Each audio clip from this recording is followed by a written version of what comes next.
Hi, Tara Andrews, owner and CEO of Joyful Coaching, here with part 3 of how to be a better boss.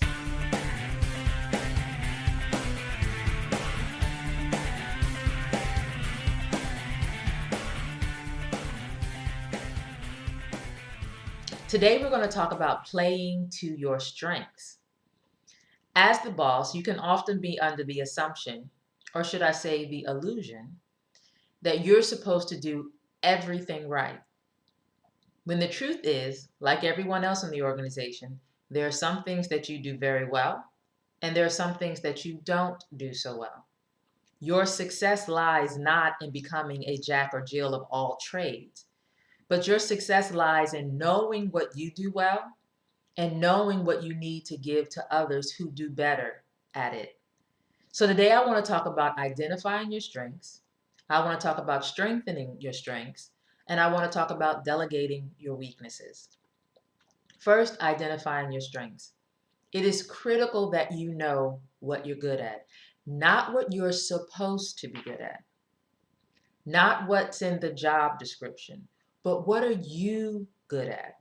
What do you do exceptionally well? What do you do better than most? What do you do without even thinking about it? It just comes naturally to you, or your training kicks in. Those are your strengths. And chances are you got to the position you have using your strengths. People recognize your value to the organization because of the strengths that you bring to the organization. So when you become the boss, you want to make sure that you are able to identify your strengths, and then you want to know how to strengthen your strengths.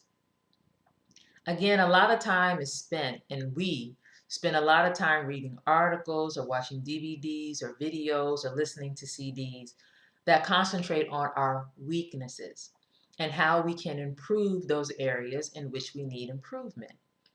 And I'm not saying that that's a waste of time, but I do want to challenge you that that's not the best use of your time.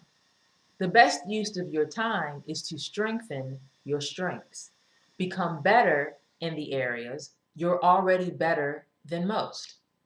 Why would I say that? Because times are always a changing.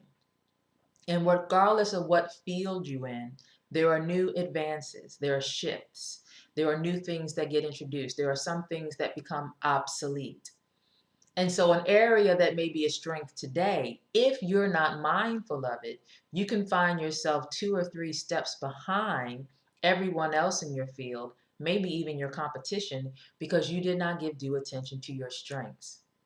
And so, don't ignore your weaknesses, but spend the bulk of your time strengthening your strengths, reading books, honing your skills, attending conferences, seminars, trainings.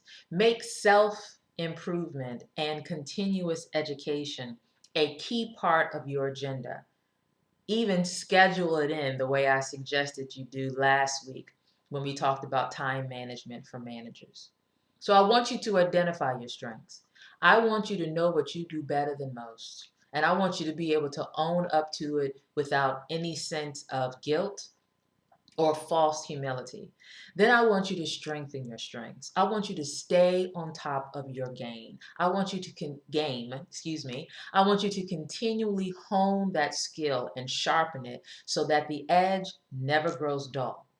And then finally, I want you to delegate your weaknesses.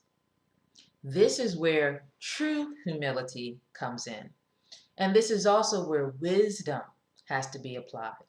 Again, like everyone else in your organization, there are some things that you do very well. And then there are other things that you don't do so well. And a good boss is able to identify those areas where she is not as good as someone else. And then she surrounds herself with people who are better in that area than she is. And she delegates those roles and those responsibilities to them. Always keeping in mind and communicating that she's the boss. The buck stops with her.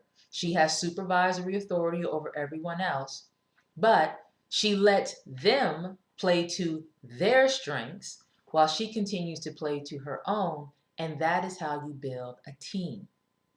The biggest mistake bosses make is surrounding themselves with people who are just like them. You do not need to surround yourself with people who are like you. There's already a you, and you're doing you pretty well. You don't need people who you don't need people who look just like you. You want people who complement you, people who are strong in the areas where you're not so strong. You then give them those responsibilities and you make them accountable for those deliverables. You retain supervisory authority over them, and everybody wins because everything is getting done and it's getting done well. So, again, I want you to identify your strengths, strengthen your strengths, and never be afraid or too proud to delegate your weaknesses.